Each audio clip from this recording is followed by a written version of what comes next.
반갑습니다. 탕자입니다. 지금까지 영상을 이어오면서 제가 영어를 잘 못하다 보니 매뉴얼을 맥슈얼로 읽는 등의 영어 리딩의 오류가 계속되어 왔습니다. 죄송합니다. 앞으로는 더욱 주의하도록 하겠습니다. 이것 외에도 부족한 부분이 많기에 더욱 성장하도록 노력하겠습니다. 그리고 이미 여러분께 여러 차례 말씀드려서 잘 알고 계시겠지만 저의 요한계시록 영상들은 SOSTV의 강병국 목사님의 영상을 기반으로 해서 편집되어 제작되고 있습니다. 그런데 요즘은 제가 영상 제작에 느끼는 부담이 점점 커져서 날이 갈수록 SOTV 측의 자료의 사용량이 늘어나고 있어서 한편으로는 너무 얹혀가는 것 아닌가 하는 염려에 그분들께 죄송하기도 합니다. 그래서 앞으로는 아예 저의 영상 앞에 출처를 확실히 명시해 놓으려고 합니다. 그리고 이 시간을 빌려서 SOSTV 측의 양해를 구하는 바입니다. 이렇게 되면 아예 SOSTV랑 연합하면 될 것 아니냐라고 생각하실 수도 있으실 겁니다. 그러나 그렇다고 SOSTV와 완전히 연합하기에는 예언 해석의 중요 부분이 상이합니다. 앞선 영상들에서도 조금씩 해석의 차이를 말씀드렸지만 앞으로 그 격차가 더 커질 것입니다. 이것으로 인해 당부드리고 싶은 것이 있는데 차이점에 집중을 해서 서로를 비판하기보다 공통점에 집중을 해서 회개하는 것에 힘써 주십시오. 그분들과 예언 해석은 다르지만 회개하라는 뜻은 같습니다. 아무래도 제가 예언 해석을 진행할 때에 여러분의 초점이 SOSTV와 저의 해석의 차이점에 대한 것에 더 커질 수 있기에 제가 그들에게 반대한다라고 생각하시기 쉬운데 결코 그렇지 않습니다. 오히려 저는 그분들을 더 높게 평가합니다. 다만 최근 알게 된 사실인데 SOSTV에서 11HN으로 명칭이 바뀐 것이 내부의 분열로 SOSTV와 11HN으로 나누어진 것 때문이라고 합니다. 사람이 많이 모인 곳에는 어쩔 수 없이 여러 가지의 목소리가 나올 수밖에 없고 그 중에 자신이 선택하는 목소리에 비중을 크게 두고 힘을 싣거나 세력화할 수밖에 없을 것입니다. 그래서 저는 그분들의 분열에 크게 관심을 두거나 관여하거나 한쪽 편을 들 생각은 없고 다만 제가 발견한 것들을 기반으로 하여 지금과 같이 계속하여 회개하라는 외침을 이어나갈 것입니다. 원래 1년여 전에 저는 계시록에서 큰 발견을 하고는 바로 SOSTV 측에 이것을 알리고 함께 하려고 했었습니다. 그런데 그러지 않은 것이 첫째로 제가 발견한 것을 누군가에게 알리려면 과연 이 발견이 진실인지 스스로에게 납득시켜야만 했습니다. 즉, 더 많은 증거가 필요했습니다. 그런데 이제서야 그 증거가 충분히 차고 넘친다고 판단하여서 이렇게 영상을 만들어 올리고 있는 것입니다.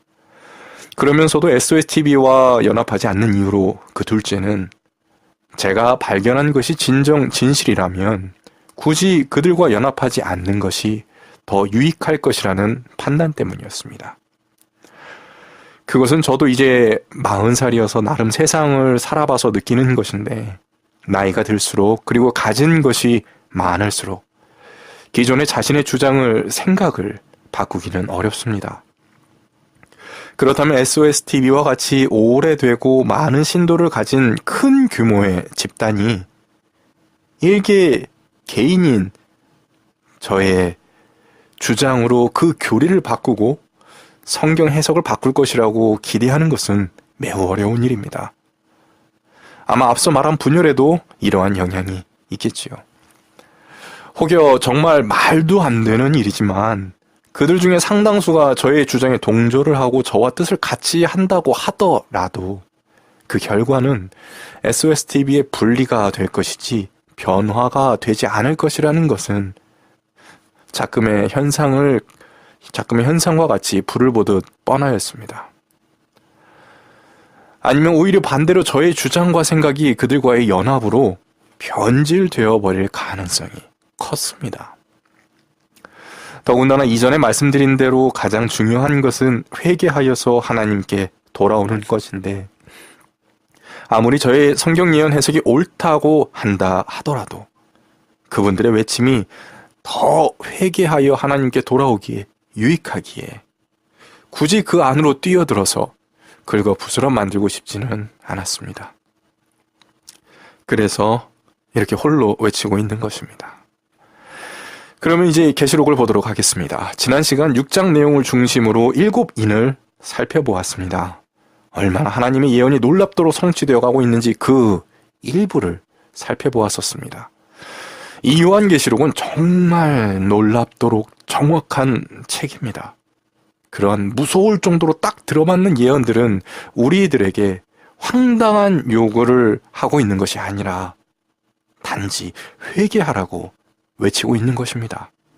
그리고 아마 지난 시간에 7인의 영상을 보시면서 계속하여 이전에 나왔던 7교회의 뜻이나 시대적 배경 혹은 그 시기상의 문제라든지 역사주의와 같은 용어들과 같이 미리 알고서 보지 않고서는 7인을 이해하기 어려운 부분이 많다라는 것을 아마도 느끼셨을 것입니다.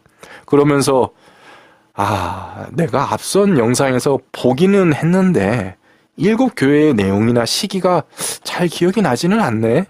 라는 생각을 하셨을 수도 있고, 아니면 이전 영상에서 7교회에 대해 말했던 것이 7인에서 이렇게 딱 들어맞는구나 라며 감탄하셨을 수도 있습니다. 어떠한 느낌과 어떠한 생각을 가지게 되셨든 아마 이것에는 공감하실 것입니다. 7교회를 제대로 알지 못했다면 7인을 제대로 이해하지 못했겠구나 라는 것을 말입니다. 후반부로 갈수록 이런 느낌을 더 많이 받으실 것입니다. 앞의 내용을 풀지 못하고서는 뒤의 내용을 풀 수 없는 것이 바로 이 요한계시록인 것입니다. 이러한 이유로 많은 시간을 투자해서 여러분들께 요한계시록의 상징과 해석을 하나하나 차근차근 알려드리고 있는 것입니다. 아실지 모르겠지만 저희 예언 해석의 결론은 이미 1년여 전에 올려놓은 그 북한전쟁 관련 영상에서 이미 다 말씀을 드려놓았습니다. 지금의 이 요한계시록 영상들은 그것을 부연 설명하는 과정이라고 보셔도 됩니다. 그러하기에 정말 저의 하고자 하는 말의 결론이 지금 당장 궁금하다라고 하신다면 제가 1년여 전에 올려놓은 영상을 보시면 많은 도움이 되실 것입니다. 그것이 결론이고 중요한 사항은 대부분 거기에 이미 제가 언급을 해놓았습니다. 혹시 저의 요한계시록 강의 영상이 너무 분량이 많다라고 느끼신다면 그 영상을 보시는 것을 추천드립니다. 여러분, 2000년 전에 요한에게 있어서 계시록은 그 내용이 거의 대부분 미래에 일어날 내용이었지만 현재 우리에게는 이 계시록의 거의 대부분이 이미 일어난 과거의 일들이고 지금 진행 중인 것입니다. 그러니 오히려 우리에게 더 중요한 책이 아니다라고 할 수 없는 것입니다. 오늘 살펴볼 계시록 7장은 하나님의 인과 14만 4천의 이야기입니다. 너무도 중요한 내용입니다. 너무도 중요하기에 엄청나게 많은 해석이 존재하고 있습니다. 그래서 사람들을 혼란스럽게 하는 내용이기도 합니다. 그렇다면 그 내용들을 하나씩 따져보면서 검증해보면서 과연 무엇이 진리인지 진리를 찾아가 보도록 하겠습니다. 2일 후에 내가 내 천사가 땅 내 모퉁이에 선 것을 보니 땅의 사방에 바람을 붙잡아 바람으로 하여금 땅에나 바다에나 각종 나무에 불지 못하게 하더라. 또 봄에 다른 천사가 살아계신 하나님의 인을 가지고 해 돋는 데로부터 올라와서 땅과 바다를 해롭게 할 권세를 받은 내 천사를 향하여 큰 소리로 외쳐 이르되 우리가 우리 하나님의 종들의 이마에 인치기까지 땅이나 바다나 나무들을 해하지 말라 하더라. 내가 인침을 받은 자의 수를 들으니 이스라엘 자손의 각 지파 중에서 인침을 받은 자들이 14만 4천이니. 계시록 7장 1절로 4절 말씀. 바로 7장 1절이 이제 곧 북한 전쟁과 섬이 사라질 만한 어마어마한 지진과 수박보다 더 큰 우박이 내릴 것을 예언하게 된 계기 중에 하나였습니다. 그게 무슨 말이냐고요? 강병구 목사님은 여기서의 네 천사가 잡고 있는 사방 바람을 이 땅에 있을 각종 재난, 재해에 크게 비중을 두셨습니다. 그리고 이 사방 바람에 대한 것이 미래에 일어날 일로 여기셔서 아직 일어나지 않은 것으로 해석을 하고 계십니다.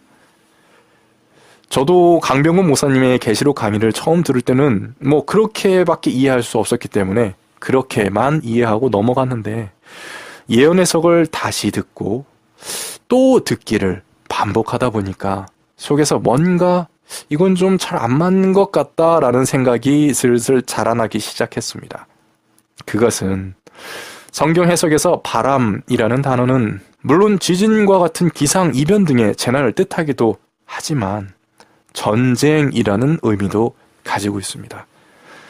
또한 강병국 목사님은 이 7장을 미래의 일로 규정을 하시는데 저는 그 해석과 다르게 이 7장이 6째 인과 7번째 인 사이에 삽입되어 있음에도 무게를 두고 보았습니다.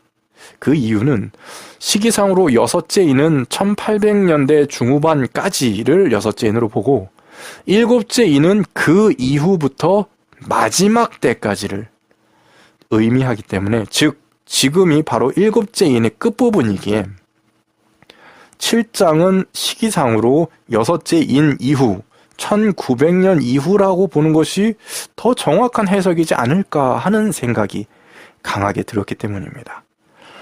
그런데 강 목사님은 이 7장에 있어서 시기상에 대한 언급이 그저 마지막 때에 일어난 일들이라고만 치부하시며 사방 바람 또한 재난, 재해 등과 국지적인 전쟁 정도로만 여기시는 것 같았습니다. 그렇지만 저는 앞에서와 같이 생각이 다릅니다.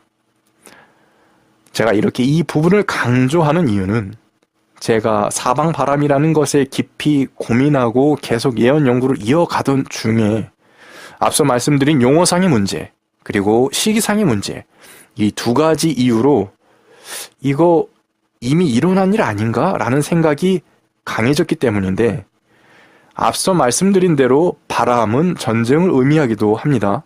그렇다면 사방 바람은 사방의 전쟁, 즉 세계적인 전쟁을 뜻하는 것 같은데 우리는 이미 역사적으로 세계적인 전쟁을 겪었지 않습니까? 그렇기 때문에 미래에 또 세계대전이 일어날 것이라고 생각하기보다 이전에 일어난 세계대전이 바로 이 사방 바람이라고 생각하는 게 낫다라고 본 것입니다. 게다가 시기상으로도 6째 인과 7째 사이라면 1900년대인데 여러분 우리 모두 역사를 통해 누구나 알고 있다시피 1900년 이후로 우리 지금에는 세계전쟁이 이미 있었지 않습니까? 바로 1, 2차 세계대전입니다. 1914년 사라예보에서의 한 젊은이의 총격으로 시작된 세계대전이 1945년 일본의 원자폭탄이 떨어지면서 끝이 났지 않습니까? 일반적으로 세계대전은 1차와 2차로 그 분류를 하면서 완전 다른 성격의 전쟁인 것처럼 말을 하기도 하지만 저는 거의 연장선상의 전쟁이라고 생각을 합니다. 하지만 어떻게 해석을 하든지 간에 1914년부터 1945년까지는 누구도 부정할 수 없는 세계대전의 시기였습니다. 사방바람이라는 용어상으로도 6째인 이후라는 시기상으로도 완벽히 부합하는 것이었습니다. 여러분, 바로 역사가 우리의 증인입니다. 여호와 하나님께서는 너무나도 전능하시고 전지하신 분이심을 인정할 수밖에 없습니다. 여러분, 미래 예측을 10개 중에 2-3개 정도만이라도 그냥 아주 두루뭉실하게라도 맞추기만 한다면 어마어마하게 유명한 예언가나 무속인이 될 것이고 역사에 기록될 것입니다. 그런데 이 요한계시록은 그 정확도가 무서울 정도입니다. 여러분, 믿지 않을 수가 없습니다. 만약 예측 확률 50%도 안 되는 기상청 말을 믿고 우산을 준비하시는 정도의 생각을 갖고 있는 분이라면 제발 이 계시록의 예언을 듣고 회개하시기 바랍니다. 그보다 더 엄청난 확률로 적중시키고 있는 것이 이 계시록입니다. 세상을 더 사랑하지 말고 하늘을 사랑하시기 바랍니다. 그게 옳습니다. 사방바람에 대해서 이렇게 생각하고 하고서 다시금 예언 연구를 하고 다니엘서를 다시 공부하고 요한계시록을 다시 또 연구하니까 정말 이 두 예언서는 이 세상을 놀랍도록 정확하게 예언을 해놓았던 것을 알게 되었습니다. 다만 제가 여러모로 부족하여서 다니엘서 예언 해석은 올해 안에는 하지 못할 것으로 예상되기 때문에 이 점은 양해 부탁드립니다. 대신에 강병국 목사님의 다니엘 예언 해석을 추천드립니다. 다만 다니엘서에 나오는 신상과 내 동물에 관한 상징과 해석은 계시록 해석의 이해를 돕기 위해서는 필수이기 때문에 차후에 함께 다룰 예정입니다. 다시 본론으로 돌아와서 왜 사방바람이 1, 2차 세계대전인 것이 중요하냐면 바로 강병국 목사님을 비롯한 SOSTV 측의 예언 해석의 가장 큰 특징 중에 하나가 계시록 해석이 1844년에서 멈춰 있다는 것입니다. 그들은 1844년까지의 예언, 그러니까 6째 인의 내용까지는 제가 여러 차례 언급드린 역사주의적 방식으로 아주 살아있는 해석을 잘 해놓았으면서도 1844년 이후에 이런 갑자기 미래주의적 방식으로 바라보면서 해석을 해서 아직 7째 인도 떼어지지 않은 일이고 14만 4천의 인침도 시작되지 않은 일이고 마지막 7재앙은 정말 마지막 때의 단기간으로 일어날 일로서 이것도 아직 일어나지 않은 일이다 라고 주장하고 있는 것입니다. 이런 상황에서 사방바람이 1, 2차 세계대전이다 라는 저의 결론은 앞에 SOSTV의 주장의 정면으로 대치되는 주장인 것입니다. 물론 그 전에도 작은 해석의 여러 가지 차이점을 몇 가지 말씀을 드렸지만 바로 이 부분에서 크게 갈라지는 것입니다. 그래서 저는 저 나름대로 역사를 다시 공부하면서 요한계시록의 내용들과 비교하여 역사주의적 방식으로 재해석을 하기 시작한 것입니다.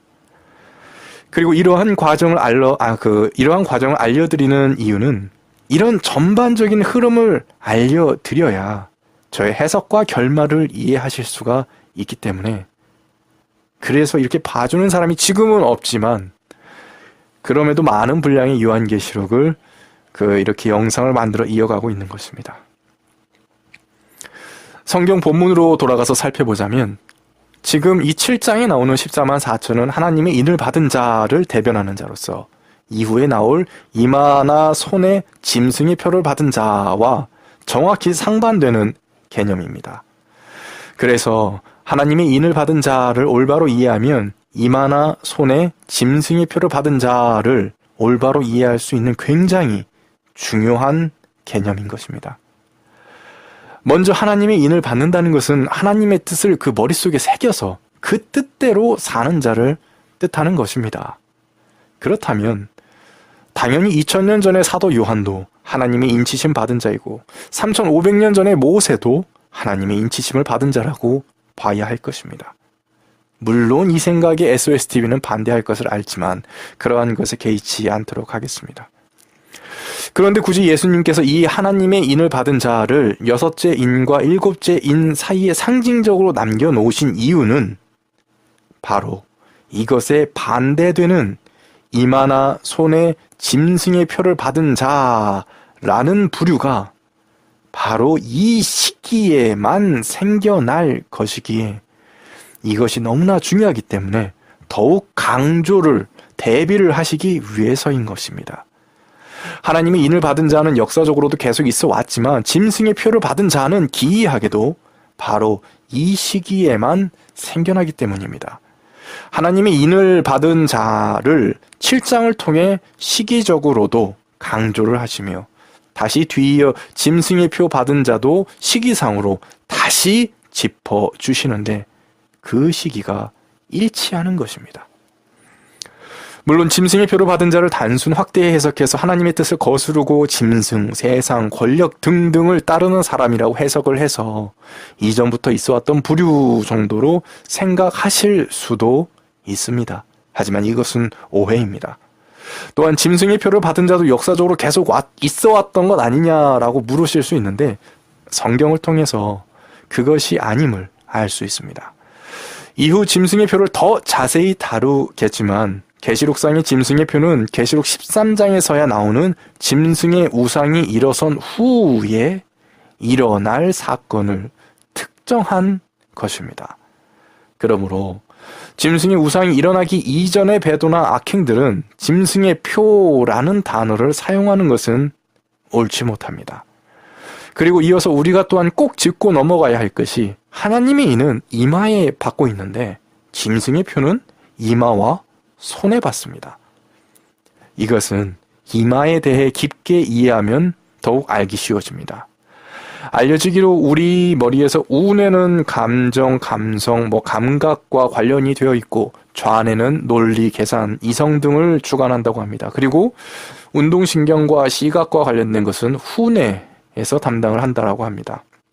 그리고 이마는 전두엽이 위치하고 있어서 우리의 종합적인 결정, 결단, 판단, 행동 등을 주로 하는 곳입니다. 즉 이마에 하나님의 인을 받는다는 것은 이마에 하나님의 뜻을 새긴다는 이야기이고 이것은 다시 말해서 모든 결정과 행동과 결단과 판단을 자신의 온전한 자유의지로서 하나님을 선택하여 그 하나님의 뜻에 따라 행한다는 것을 의미하는 것입니다. 이것은 하나님의 뜻을 자신의 두뇌에 각인시키는 것입니다. 계속해서 같은 생각을 하고 같은 말과 같은 행동을 하여서 습관적으로 그것을 각인시키는 것입니다. 길이 없던 곳에도 계속해서 사람이 다니면 길이 생기고 점점 넓어지듯이 하나님의 뜻을 계속 행하고 악한 행동을 금하는 바로 그것입니다. 하나님의 뜻대로 사는 길은 더 습관이 되고 자연스러워지고 반대로 악한 행동들은 부자연스러워지고 어색해지는 것이 바로 이마에 하나님의 인치심을 받는다는 것입니다. 반면에 짐승의 표를 이마뿐 아니라 손에도 받는다라고 나오는데 이것을 하나씩 살펴보자면 첫째로 앞서 말씀드린 논리대로 짐승의 표를 이마에 받는다는 것은 자신이 스스로 짐승을 선택하여서 짐승의 뜻대로 모든 결정, 행동, 결단, 판단을 한다는 것이고 짐승은 여기에서 말하는 뜻은 하나님의 뜻에 반대하는 그러한 세력 등을 총칭하는 것입니다. 즉 다시 말해서 하나님의 뜻에 반대되는 것을 자신의 가치 기준으로 삼고 그 뜻대로 사는 것을 의미하는 것입니다. 그리고 그것이 습관이 되고 자연스러워지는 것을 이마에 짐승의 표를 받았다라고 하는 것입니다. 둘째로 손의 표를 받았다는 말이 나오지요. 손의 표를 받는다는 것은 과거 이스라엘에서는 그 손의 표를 받았다라는 뜻이 일꾼들이나 군인 혹은 종이나 노예들이 그 자신의 주인이나 상관의 명대로 행하는 것을 의미했다고 합니다. 그래서 그 표를 받은 사람은 그 주인의 뜻대로 일하는 자들을 의미하는 것입니다. 즉 자신은 짐승의 표나 짐승의 뜻이 뭔지도 모르고 알고 싶지도 않더라도 자신의 행동과 삶이 이미 짐승의 뜻대로 행동하고 살아가고 있는 것을 그렇게 일하는 것을 짐승의 표를 손에 받았다라고 얘기하는 것입니다. 여러분 이것은 무서운 일입니다. 그저 생각 없이 살다가는 아주 자연스럽게 그 손에 짐승의 표를 받은 자가 되고 마는 것입니다. 그렇기 때문에 우리는 거짓에 잠잠해서는 안 되고 끝까지 진리를 찾아야 하는 것입니다. 이것을 멈추는 순간 우리는 나도 모르게 짐승의 표에 속한 자가 될 수 있습니다. 그리고 논외의 이야기인데 이러한 이유들로 저는 지금의 이스라엘에서 랍비들이나 전통주의자들이 이마에 성경 구절을 써놓은 상자를 붙이고 다니는 것에 대해 부정적입니다. 반대합니다.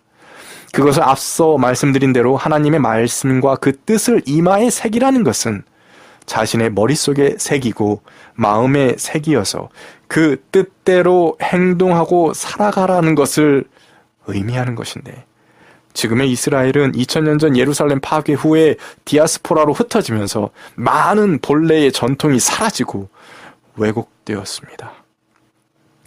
바로 현 시대의 머리에 말씀 상자를 붙이고 다니는 그 모습이 그 왜곡된 모습 중 하나라고 저는 생각을 합니다. 즉 지금의 이스라엘이 보여주고 있는 모습과 전통이 곧 2000년 전 유대인들의 삶의 모습이라고 오해해서는 안 된다는 것입니다. 참고로 지금의 이스라엘에 내려오는 탈무드를 비롯한 각종 수많은 전통들은 바리새인들에 의해서 재해석되고 정립된 것들입니다. 지금의 이스라엘 전통과 관습을 신뢰하지 마십시오. 다른 사람들은 몰라도 11시 일꾼을 아시는 분이라면 이 말에 공감하실 것입니다. 왜냐하면 마태복음 20장에서의 예수님의 포도원에 비유해서 3시 일꾼, 6시 일꾼, 9시 일꾼, 11시 일꾼이 나와서 같은 품삯을 나오는 그런 내용이 나오는데, 우리는 이것으로 알 수 있는 것이 당시 이스라엘의 시간은 현 시대의 아침 6시가 하루의 시작이었구나라는 것을 알 수가 있습니다. 그래서 즉 3시 일꾼은 현재 오전 9시에 출근했던 일꾼을 말하는 것이고, 11시 일꾼은 현재 오후 5시에서야 포도원에 들어왔던 정말 늦게서야 참여했던 자를 말한다는 것을 알 수 있는 것입니다. 그런데 지금의 이스라엘은 어떻습니까? 하루의 시작을 아침이 아니라 저녁 6시, 오후 6시로 규정을 하여서 그 때를, 시간을 바꾸어 놓았습니다. 이것에 관하여서 더 할 말이 많지만 이 정도로 줄이도록 하겠습니다. 그렇다면 다음 구절을 보시면서 14만 4천의 진실에 대해 더 알아가 보도록 하겠습니다. 유다 지파 중에 인침을 받은 자가 1만 2천이요, 루벤 지파 중에 1만 2천이요, 갓 지파 중에 1만 2천이요, 아셀 지파 중에 1만 2천이요, 납달리 지파 중에 1만 2천이요, 므낫세 지파 중에 1만 2천이요, 시므온 지파 중에 1만 2천이요, 레위 지파 중에 1만 2천이요, 이사갈 지파 중에 1만 2천이요, 스불론 지파 중에 1만 2천이요, 요셉 지파 중에 1만 2천이요, 베냐민 지파 중에 인침을 받은 자가 1만 2천이라. 계시록 7장 5절로 8절 말씀. 중학생 때쯤에 저는 이 구절을 보면서 이스라엘 지파 이름이 써 있으니까 아주 단순하게 생각을 해서, 이스라엘 민족만 구원받는다는 소린가? 그럼 나도 이스라엘로 이민을 가야 하는 거 아니야? 라는 아주 단순한 생각을 가지고 중학교, 고등학교까지 이렇게 오랜 시간을 지내왔었습니다. 여러분, 그런데 이것은 잘못된 것입니다. 그리고 또한 이 구절이 14만 4천이라는 숫자가 실제 숫자가 아니라 상징의 숫자임을 알려주는 중요한 증거가 되고 있습니다. 우선 말씀에 쓰인 대로 14만 4천은 유다 지파부터 베냐민 지파까지 12지파에 곱하기 1만 2천임을 알 수 있습니다. 그래서 일부 종교나 교단에서는 이것을 실제의 수고 14만 4천만이 하늘로 들림받을 것이다 라고 말을 하는데, 그것은 거짓입니다. 그것을 지금 알려드리도록 하겠습니다. 여러분, 지금 이 요한계시록에는 12지파가 언급이 되는데, 이것은 과거 이스라엘의 12지파와 다릅니다. 원래의 12지파에서는 단 지파와 에브라임 지파가 들어 있었는데, 계시록에 나오는 12지파는 단 지파와 에브라임 지파가 빠지고 그 자리에 므낫세 지파와 요셉 지파가 들어가 있습니다. 즉, 이 12지파는 우리가 익히 알고 있는 이스라엘의 12지파가 아니라 계시록 상에서 구원받을 자의 성경을 상징적으로 알려주는 상징적 표현입니다. 그렇다면 이제 14만 4천의 진실에 대해 더 가까워지게 되었습니다, 여러분. 여러분, 1만 2천 곱하기 0은 얼마입니까? 0입니다. 아무리 복잡하게 많은 숫자를 곱하더라도 그 안에 0을 곱하면 결국 답은 0입니다. 이와 마찬가지입니다. 14만 4천은 12지파 곱하기 1만 2천이라고 앞서 말씀드렸습니다. 그렇다면 우리는 계시록상의 12지파가 상징이라는 것을 이제 알게 되었습니다. 그렇다면 여러분께 묻겠습니다. 상징 곱하기 1만 2천은 무엇이 되겠습니까? 그것은 얼마를 곱하던 상징수인 것입니다. 상징적 숫자입니다. 그렇다면 1만 2천은 무슨 뜻인지 궁금해 하실만 합니다. 솔직히 이것은 이미 14만 4천의 진실이 밝혀졌기 때문에 굳이 우리가 볼 필요는 없지만 간단히만 짚고 넘어가도록 하겠습니다. 그것은 우선 12 곱하기 1000으로 나누어 볼 수 있는데, 이것은 그 12는 12사도 혹은 나중에 나올 12가지 보석 등의 여러 종류라는 의미를 뜻하는 것이고, 1000은 이스라엘에서 많다라는 의미를 가지고 있는 수입니다. 즉 종합하자면 14만 4천은 상징수인 12, 12지파 곱하기 여러 종류, 여러 스타일의 사람을 뜻하는 12 곱하기 많다라는 의미의 1000인 것입니다. 즉 하나님을 믿고 따르는 이마에 하나님의 인치심을 받은 여러 나라와 여러 민족과 여러 시대에서 나오는 무수히 많은 승리한 자들을 뜻하고 있는 것입니다. 바로 이 모습이 9절과 14절에 이어져 나오고 있는 것입니다. 이 일 후에 내가 보니 각 나라와 족속과 백성과 방언에서 아무도 능히 셀 수 없는 큰 무리가 나와 흰옷을 입고 손에 종려 가지를 들고 보좌 앞과 어린 양 앞에 서서 큰 소리로 외쳐 이르되 구원하심이 보좌에 앉으신 우리 하나님과 우리 어린 양에게 있도다 하니 모든 천사가 보좌와 장로들과 내 생물의 주위에 서 있다가 보좌 앞에 엎드려 얼굴을 대고 하나님께 경배하여 이르되 아멘. 찬송과 영광과 지혜와 감사와 존귀와 권능과 힘이 우리 하나님께 세세토록 있을지어다. 아멘. 하더라. 장로 중 하나가 응답하여 나에게 이르되 이 흰옷 입은 자들이 누구며 또 어디서 왔느냐?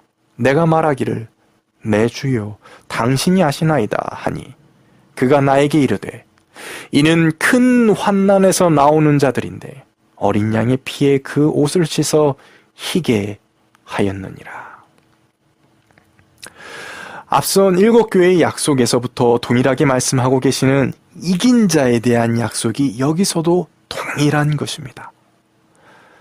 여러분, 하나님께서 우리에게 말씀하고 계시는 것은, 우리가 해야 할 것은, 진리라는 것은 무엇인가 아주 복잡하고 심오하여서 일반인들이 알 수 없는 난해한 것이 아닙니다. 이와 같이 하나님께서는 아주 명쾌하게, 단순하게, 명확하게 우리에게 진실을 알려주고 계십니다.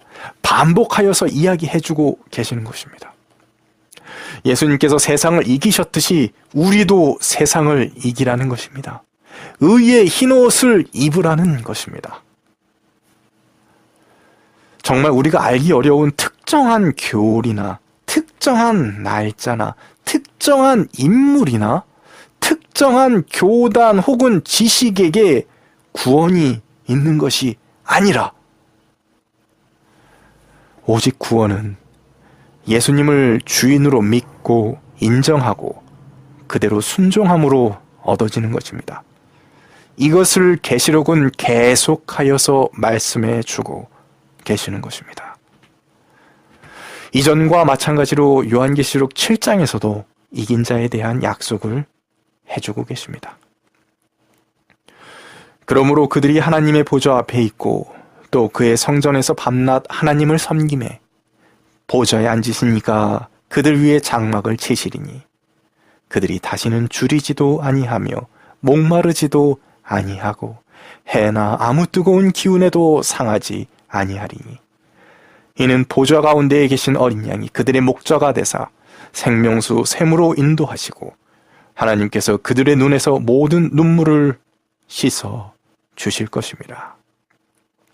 계시록 7장 15절에서 17절.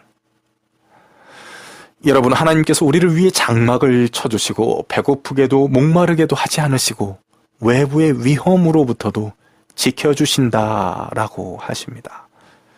그리고 우리를 생명수샘으로 인도하시고 우리의 모든 눈물을 씻어 주실 것이라고 하십니다.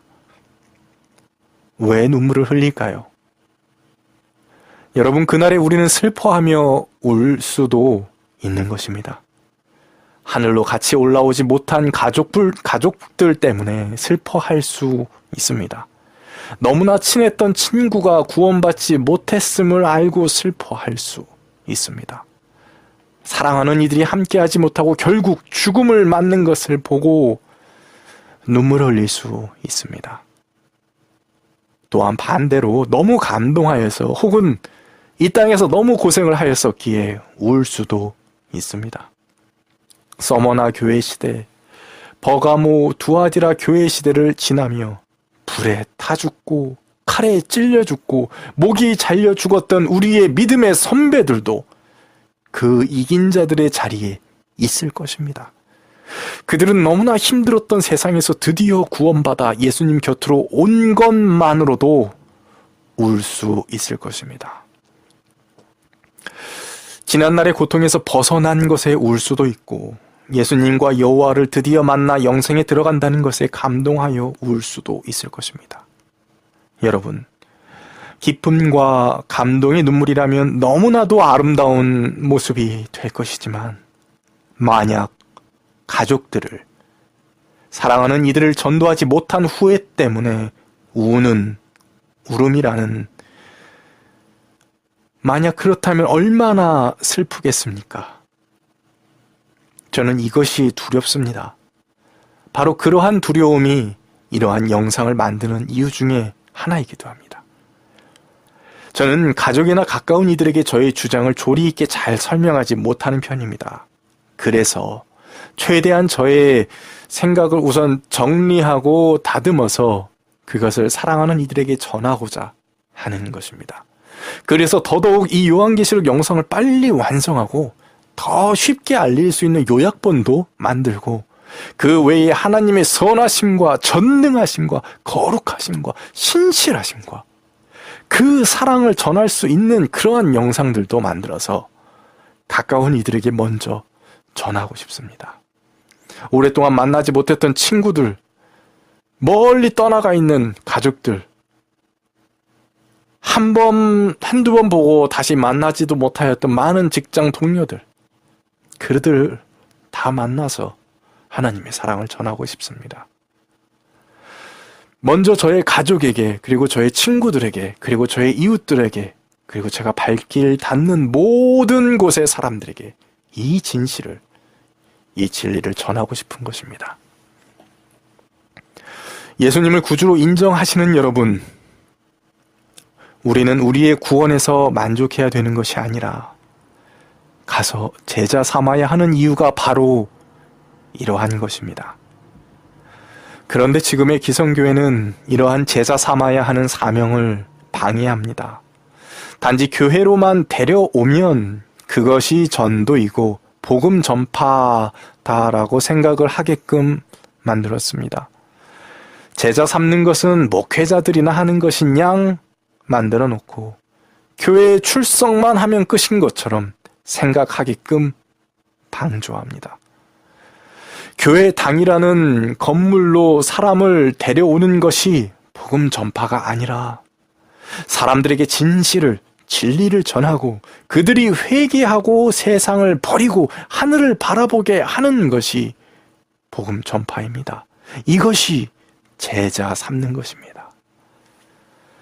지금의 기성교회는 제자를 삼는 것이 아니라 머릿수만 늘리고 있을 뿐이고, 우리가 더욱 성장하여 우리가 제사장이 되고 우리가 교회가 되고 스승이 되어서 제자를 삼는 것에 그 기성교회의 시스템 자체가 방해가 되고 있는 것입니다.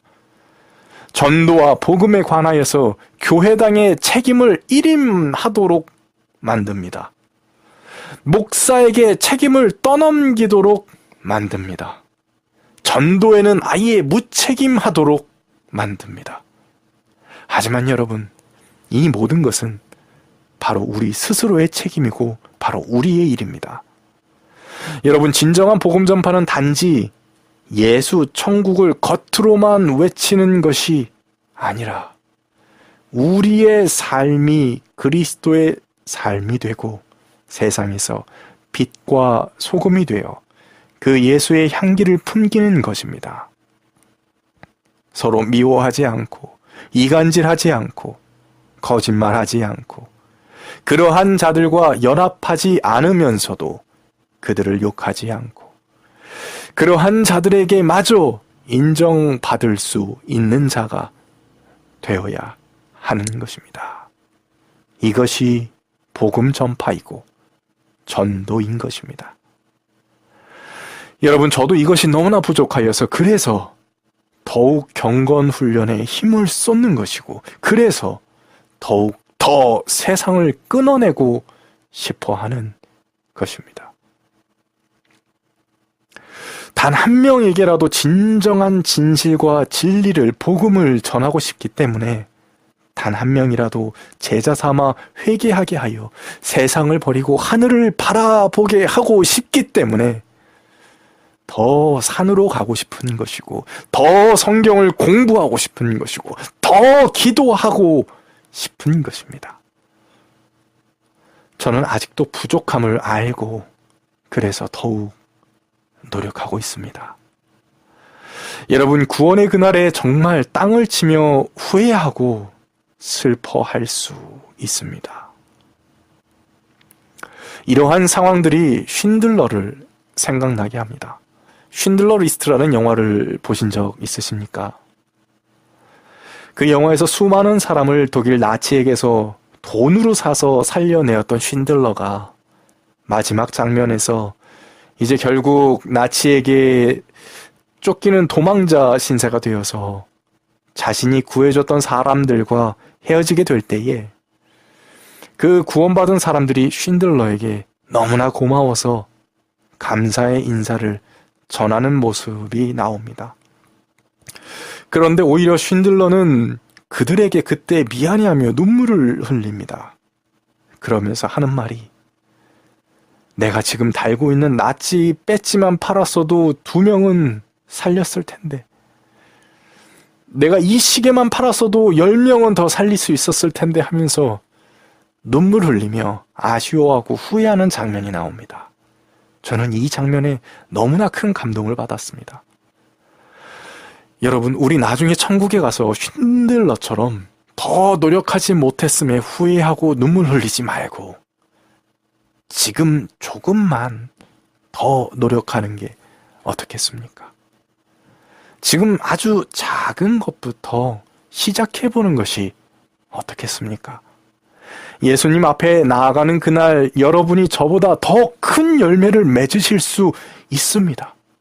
더 큰 칭찬과 보상을 받으실 수 있습니다. 그러한 모습을 머릿속에 그려보는 것부터 우리 시작해 봅시다.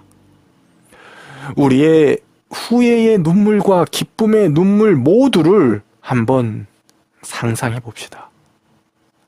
내가 지금 이대로 세상에 취해 살게 되면 나중에 하늘에 가더라도 사랑하는 이들의 죽음을 지켜봐야만 해서 땅을 치고 후회하며 눈물 흘리게 될 그 모습을 반대로 내가 하나님의 뜻에 순종하여 조금씩 변화되어서 결국에 천국에 가는 그날 하나님께 정말 고생하였다, 착하고 성실한 내 아들아 라며 아버지께 칭찬받고 기뻐하는 모습을 머릿속에 한번 상상해 보십시오.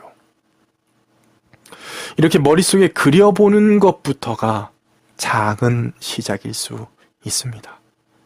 그날을 상상하며 바라보며 우리 살아갑시다. 로또 당첨 상상하며 즐거워하듯이 마치 여름에 떠날 해외여행을 상상하며 들뜨듯이 즐겁고 구체적으로 상상하며 또 그것을 이루어가며 살아가는 것은 어떠십니까? 저는 다음 시간에 7 나팔에 대한 이야기를 가지고 다시 찾아뵙겠습니다. 여러분, 하늘에 대한 그 상상을 계속 이어가 주시기 바랍니다. 감사합니다.